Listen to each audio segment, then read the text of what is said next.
ان پاکستان جو ریاست پہ حملے کر رہا ہے, جو پولیس پہ حملے کر رہا ہے. آج تو نگران وزیر اعلیٰ نے کہہ دیا کہ ہم تو ہاتھ توڑ دیں گے جس نے پولیس کی طرف اب ہاتھ بڑھایا.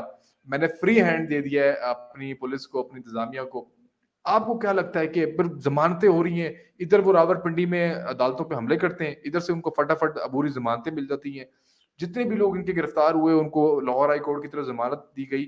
یہ بعد میں ایک سوال اور بھی ہے کہ جو ابھی سامنے پتہ لگا ہے کہ چیف جسٹس جو ہیں سپریم کورٹ کے بندیال صاحب, انہوں نے ریفر کیا ہے chief justice Lahore high court کو کہ سارے کیسز تم اپنے پاس لے کے جاؤ کیسز کو, اور عمران خان کو ریلیف دو. یہ ایک ڈفرینٹ بحث ہے. آپ کو کیا لگتا ہے کہ واقعی کوئی بیرونی قوتیں ہیں, انٹرنیشنل لیول کے کوئی لوگ ہیں, یا آپ سمجھتے ہیں کہ ہمارے ہی اندر کے کچھ لوگ ہیں جو اس کو بالکل سیف کر رہے ہیں اور چاہ رہے ہیں کہ یہ بندہ ہی آگے جا کے جو ہے نا دوبارہ سے وزیر اعظم بنے؟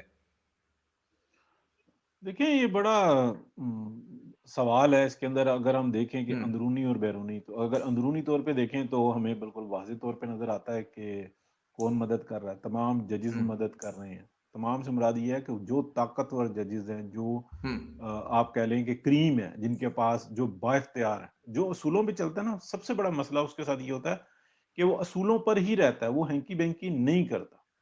ہوں یعنی کہ وہ رائٹ لیفٹ نہیں ہوتا, وہ اسٹریٹ چلتا ہے. اور جو بے ایمان, بد چلن اور بے شرم ہوتا ہے, وہ ہوں ہر الٹا کام کر رہا ہوتا ہے. یعنی کہ اس کے لیے لا کی کوئی اہمیت ہی نہیں ہوتی, کوئی طریقہ کار ہوتا ہی نہیں. بس اس کو یہ پتا ہوتا ہے کہ میں نے کیا ٹارگٹ اچیو کرنا ہے, دیٹس اٹ. ہوں اور وہ مطلب سب سے بڑا گانا بھی گاتا ہے, رول آف لا کے گانے گاتا ہے, پاکستان کے گانے گاتا ہے, اور بیڑا گرک بھی کر رہا ہوتا ہے. تو یہ چیز ہمیں نظر آتی ہے. پھر اسٹیبلشمنٹ نظر آتی ہے. اسٹیبلشمنٹ کے اندر ہوں دیکھیں بالکل وضاحت کے ساتھ, میں بہت دفعہ بتا چکا, پھر بتا دیتا ہوں, ہر شخص جو ان سے نا کانا ہوتا ہے, اور کانا کدھر ہوتا ہے, اس فیملی کے ساتھ ہوتا ہے جس فیملی کے ساتھ عمران خان کا سسرالی شجرا ملتا ہے. ان کے پاس اچھا ہر ایک کا ریکارڈ ہوتا ہے, طاقتور کا ریکارڈ ہوتا ہے. ان کے سامنے تمام جو ہے نا, ایک مثال دی جاتی ہے کہ اصل سے زیادہ سود پیارا ہوتا ہے. تو ان کے پاس سود بھی ہوتا ہے اور اصل بھی ہوتا ہے. ہوں تو جب وہ اشارہ کرتے ہیں نا کہ یار یہ تم نے اپنا لوٹا ہوا مال یہاں پہ رکھا ہوا ہے, اور تم یہ سوچ رہے ہو کہ میرا مال بچ جائے اور میں باقی سب کے ساتھ انصاف کروں اور طریقہ کار کے ساتھ چلوں, تو مجبور ہو جاتے ہیں. اصل ایکشن نہ بھی کریں تو مطلب اصل ایکشن وہ جو کرنا چاہتے ہیں یا وہ صفائی کرنا چاہتے ہیں وہ نہ بھی کریں, وہ کسی حد تک خاموش ہو جاتے ہیں, تو سارے نظام کا بیڑا گرک ہو جاتا ہے. اس لیے ہمیں اوپر سے لے کے نیچے تک لوکلی تو بالکل یہ نظر آتا ہے. اچھا, ہوں سیکنڈلی عمران خان ہے کیا, اور وہ اس کو بھیجا کس لیے گیا تھا؟ جو ڈاکٹر اسرار اور حکیم سعید صاحب کی جو باتیں جاتی ہیں, تو دیکھیں وہ پوت کے پاؤں پالنے میں نظر آتے ہیں. وہ کبھی کپڑا ہٹا دیتا ہے, کبھی کچھ کرتا ہے, کبھی ایسے فائر مارتا ہے کہ وہ ہوں اس کی حرکتیں جو ان سی نا بتاتی ہیں, اور بڑے بزرگ بتا دیتے ہیں کہ یہ اس قسم کا بچہ ہوگا اور وہ ویسے ہی ہوتا ہے. تو ان کے تجربات بتا رہے تھے, کیونکہ انہوں نے کئی جو ہیں نا نسلیں پالی ہوتی ہیں, کئی بچوں کو دیکھا ہوتا ہے حقیقت ہے پلتے بالکل. ہوئے. تو وہ جو بزرگ تھے, جو انہوں نے باتیں بتائی تھیں کہ یار اس کو کس طریقے سے فنڈنگز کی جا رہی ہے, کس طریقے سے اس کا امیج بنایا جا رہا ہے, تو اسی طریقے سے ہوا.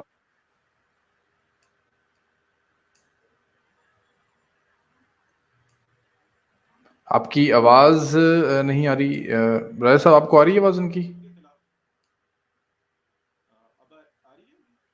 آپ کی آواز نہیں آ رہی, کچھ دیکھیں کال وال تو نہیں آ رہی آپ کے موبائل پہ کسی کی کوئی؟ آپ کی آواز ایک دم بند ہو گئی ہے ارشد پرویز صاحب. ابھی ٹھیک ہے میرا خیال ہے. جی اب ٹھیک ہے, اب ٹھیک ہے, اب ٹھیک ہے. اچھا, تو اچانک ہم دیکھتے ہیں کہ لنڈن پلان کی یہ بات کرتا ہے. لنڈن پلان تھا کیا؟ لنڈن پلان تھا پاکستان کے خلاف ایک سازش, جس میں پاکستان کے چند جرنیل, پاکستان کے چند ججز, اور پاکستان کے چند جو طاقتور ترین لوگ تھے, جن کے لیے پاکستان صرف ایک معاشی منڈی ہے, اس سے زیادہ کچھ نہیں ہے. انہوں نے ایک پلان کیا پاکستان کے مستقبل کو, پاکستان کی معیشت کو فروخت کرنے کا. کیونکہ ان کے لیے یہ کوئی مسئلہ نہیں ہوتا کہ وہ یہاں پہ رہیں یا کہ باہر رہیں, ان کے لیے پوری دنیا ایک گھر ہوتی ہے. ان کے لیے نیشنلٹی کوئی ایشو نہیں ہوتا, ان کے لیے دیگر کوئی مسائل نہیں ہوتے. اس پلان کو لنڈن پلان کہتے ہیں. تو آج اس نے, عمران خان نے اس لنڈن پلان کو ہائی جیک کیا. اس سے پہلے آپ دیکھیں کہ میاں نواز شریف نے ایک اینٹی اسٹیبلشمنٹ ایک بیانیہ ترتیب دیا, اس شخص نے اس کو ہائی جیک کر لیا. تو اسی طریقے سے اگر ہم دیکھیں تو یہ جو طاقت ہے نا, جو اس کو پلان کرتی ہے, جو اس کو بتاتی ہے, وہ کہاں پہ پائی جاتی ہے؟ وہ پائی جاتی ہے تلابیب میں. وہی لوگ جو احمدیوں کے لیے جو پلان کر کے دیتے ہیں وہی لوگ اس کو دیتے ہیں. اگر آپ یونس گوہر کو، میں کسی کو نہیں کہتا کہ کوئی اس کو سنے، کیونکہ نعوذ باللہ وہ اتنی خرافات بکتا ہے بالکل ایسے کہ وہ ناقابل برداشت ہوتی ہیں. لیکن میں کیونکہ ایک کمپیریٹیو ریلیجیس کا ایک اسٹوڈنٹ ہوں تو میں سنتا ہوں اس کو، تو ایگزیکٹلی وہ ورڈز بھی وہ استعمال کرتا ہے. یہ یونس گوہر کا یہ بہت بڑا شاگرد ہے، ایگزیکٹلی لفظ بھی وہ استعمال کرتا ہے، اسٹریٹجی بھی وہی ہوتی ہے، اور تینوں کی جو سی ہے نا اسٹریٹجی وہ بنائی جاتی ہے تلابیب سے. تو میں نے کچھ دن پہلے، کوئی 2-4 دن پہلے کچھ پورشن جو نا اس کا ویڈیو جو نا ٹویٹ بھی کیا تھا. تو لیکن اگر آپ اس کو دیکھیں، وہ نعوذ باللہ اس قدر جو نا گستاخی کرتا ہے. تو وہ کیوں کرتا ہے؟ وہ اس لیے کرتا ہے کہ وہ ایک سیف جگہ پہ بیٹھا ہوا ہے اور وہ ایک ٹیم بنا چکا ہوا ہے. اسی طریقے سے اگر آپ دیکھیں تو آپ کو یہ نظر آئے گا کہ عمران خان جس ٹائم میں بات کر رہا ہوتا ہے، اپنے یوتھیوں سے بات کر رہا ہوتا ہے، اپنی قوم کا، اپنی امت کا، اپنے نبی ہونے کا ثبوت فراہم کر رہا ہوتا ہے. اور اگر آپ قادیانیوں کی اگر آپ ہسٹری دیکھیں تو اس بات کے بڑے اچھے مطلب میرے بہت سینئر خان فاروق صاحب موجود ہیں. خان فاروق صاحب بالکل. تو احمدیوں کی بھی جو ابتدا ہوئی تھی وہ اسی طرح سے ہوئی تھی. وہ بٹالوی اور جو غلام احمد مرزا تھا، یہ دونوں جو ان سے تھے ایک ہی طریقے سے پلان کر رہے تھے کہ ہم نے کس طریقے سے ایک چیز کو ترتیب دینا ہے. اور وہ بٹالوی کو آخر میں وہ ڈاچ کر گیا، اور یہ مرزا جو ان سے تھا نا یہ تاج برطانیہ کے نزدیک ہو گیا. اس کی بھی باتیں عمران خان کی طرح تھی، یونس گوہر کی بھی باتیں عمران خان کی طرح ہیں. اور عمران خان جو ان سے ہے نا، میں 2019 سے ہم سارے جو ان سے نا اکٹھے ہی ہوتے تھے، اور مسلسل یہ کہہ رہا ہوں کہ یہ وزارت عظمیٰ کو امیدوار نہیں ہے، اس کے پاس ٹارگٹ ہی بہت بڑا.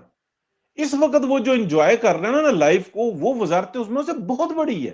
سر فتنہ پوری جو فساد، سپورٹ اس کو جو پوری ایک سپورٹ ہو رہی ہے، ریاست اس کا اس نے مطلب ایک بنائی کی ہوئی ہے. بالکل. اب یہ جو پوری ایک سپورٹ ہو رہی ہے ایک شخص ہے، مطلب آپ کہہ رہے ہیں کہ جس طریقے سے آپ نے ایویڈنس کے ساتھ بات کی، کہ جو آپ نے کہا ان کی جو کمپیریٹیو اسٹڈیز کی آپ لوگوں نے ساری، آپ نے دیکھا کہ کس کس طریقے سے یہ پاکستان کی عوام کو ٹارگٹ کر رہا ہے. ایک بڑا ایک چھوٹا سا سوال ہے، دین راشد صاحب کے چلتے ہیں. اسی سے میں نے ایک ضمنی سوال نکالنے کی کوشش کی ہے.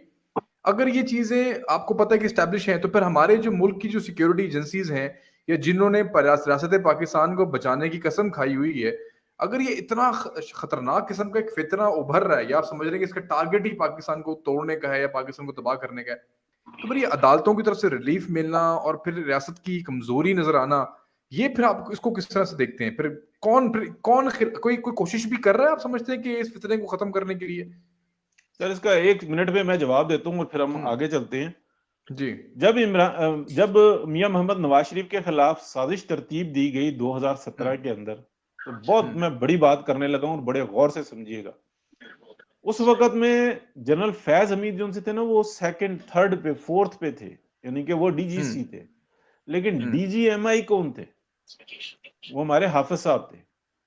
ٹھیک ہے. وہ 2 افسران جو بریگیڈیئرز تھے، وہ میاں محمد نواز شریف کے خلاف جو بہت بڑھ بڑھ کے بول رہے تھے، اور روز نہیں ہر گھنٹے کے بعد رپورٹ کر رہے تھے حافظ صاحب کو. وہ کون تھے؟ وہ حافظ صاحب کے بندے تھے. ٹھیک ہے. اور سارے نظام کا بیڑا گرک کرنے والے وہ تھے. تو آپ کیا سمجھتے ہیں کہ صرف آڈیو اور ویڈیوز جو یہاں کی ریکارڈ ہو رہی ہیں، ان کی نہیں ریکارڈ ہو رہی تھی؟ سر اس ہمام کے اندر سارے کاڑے ہیں. پاکستان کو بچانے کے لیے یہ ہمیں کڑوے سچ بولنے پڑتے ہیں. میں نے ایک نہیں 1000 دفعہ کہا کہ واحد حل اس کا یہ ہے. آپ سمجھ رہے ہیں کہ ایوری ون سر، آپ سمجھتے ہیں وہ بھی اس وقت سب شامل ہیں اس میں؟ Every one. میں نے ایک نہیں 1000 دفعہ مسلسل پروگرام میں کہا کہ اس کا واحد حل، میں کچھ گروپس میں باتیں سنتا ہوں تو ہر چیز کا سولوشن بھی تو ہوتا ہے نا. ہاتھ کھڑے کر دیں کہ میاں نواز شریف کے ساتھ ہم نے بدنیتی کے بنیاد پہ یہ سارا گیم رچی اور پاکستان کا بیڑا گرک کر دیا.